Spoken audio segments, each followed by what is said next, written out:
I'll be happy to answer your questions for you. Open up front row right, Austin. Urban, just logical place to start here. What do you know about JT, and then can you tell us what's going through your mind with Dwayne going out there to replace him? Well, I'm just so upset with myself. There was a non-football injury. Too many damn people on the sideline, and a guy with a camera hit him in the knee. I'm gonna find out who, and think about that. So I'm so angry right now. I got to move on. But did I let that happen? Then to go to Dwayne after that, the way he responded under pressure there. Yeah, Dwayne. Wow. I think JT played. I got that. They told me right before the opening kickoff, and I looked on the sideline and he's down, and I'm like, what happened? And he's so tough. He went out there and played, and obviously we didn't do very well. And then we got going, and then tied things up at 14. But Dwayne came in and hit that third and long pass to Austin Mack, and then had a great couple crossing routes. Handled the ball very well. But our offensive line and tailbacks, I thought, really did a good job rushing yardage against that defense, which one of the top defenses in America. Rushing, rushes yards. Yeah, we ran for 226 yards, and that's a hell of a day against that defense. Over here to the left, Blake. Coach, will be 6-0 against Michigan. Just your initial thought on that, and also how did you or this team come out of the slumber after a quarter and a half? Well, not a slumber. I mean, that's.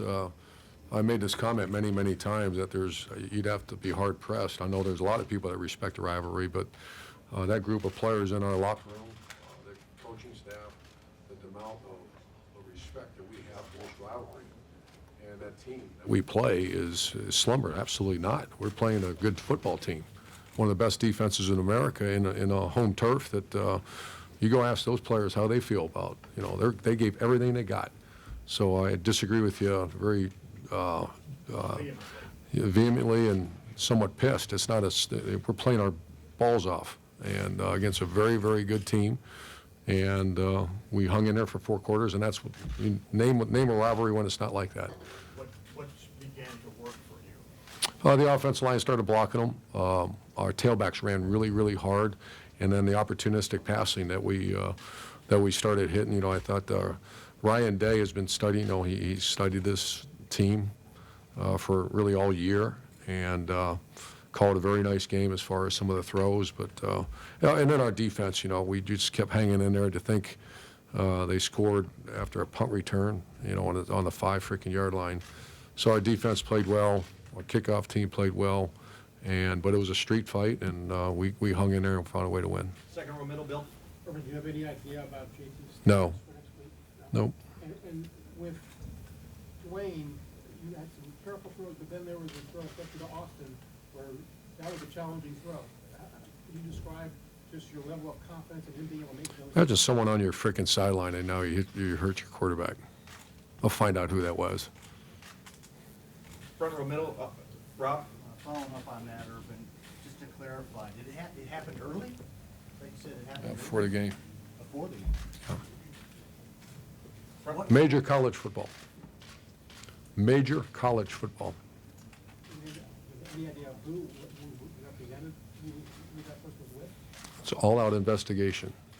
When he comes out, just your thought process of Dwayne, and did you have to change anything? Yeah, we didn't want to put him in harm's way, and you can saw, somewhat conservative at the beginning to let him settle in there, and then that's when the offensive line, I want to say, once again, I'm just trying to get my mind right here. We had 2 or 3 first downs, and then he hit that one play, which was phenomenal to Austin Mack, and did a heck of a job. And then he scrambled for a big hit. He took care of the ball. That was the number one thing. Took care of the ball. Front row right, Tim. Yeah, Urban, as you're clearing your mind, I mean, that run by Haskins was about as big as anything else, but what is a play that's standing out in your... 3rd and 17 to throw to Austin Mack. Yeah. And then the drag route to KJ Hill, that's part of what you're talking about that you guys got done.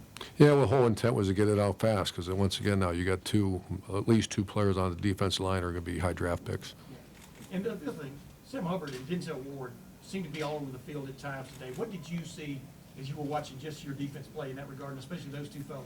Yeah, we held them under 300 total yards. I just think, you know, it's hard to just single those two out because I haven't watched the videotape yet, and I don't, you know, a lot of times I'm working on offense. But I expect that out of those guys, and the two you mentioned have been playing very well. Far right, Ari, Urban, Mike Weber's had an interesting year with injuries coming back, and JK, what was it like seeing a kid from Detroit that you guys recruited about 45 minutes away slam the door in Michigan? Yeah, it was great. I love Mike Weber. I have a lot of respect for Mike Weber, how he's grown up. And, you know, that was a little bit of a leap of faith to come join the rival. And he's a grown man. You know, he came to us a non-grown man. I'm not being disrespectful, but he's really done a nice job. Second row middle, right there. Coach, I mean, do you think somebody tried to hurt JT, or they were just in the way? I don't know. Third row left, Doug, and then right next door, that'll be our last question. Urban, again, just to clarify, did you have any belief before the game that JT would not be able to go at all? Before the game? Yeah. Did you No, say- it's like right after a kickoff or something. He's warming up, and then I look over and he's on the ground. And then, but then he played. Yeah, we were worried he wasn't going to be able to. So how, what was he able to do to play through that, to stay in as long as he did? No, he's the toughest, you know, he's one of the toughest guys I've ever been around. And it locked up on him before the game. They got it to unlock, and then it locked up at the end, and that's what happened. Go ahead, Jim. Just gonna ask if you can clarify what the injury was, and did that hit where he left the game re-aggravate? Well, I just don't want it until I know more. Great. Coach, thank you very much.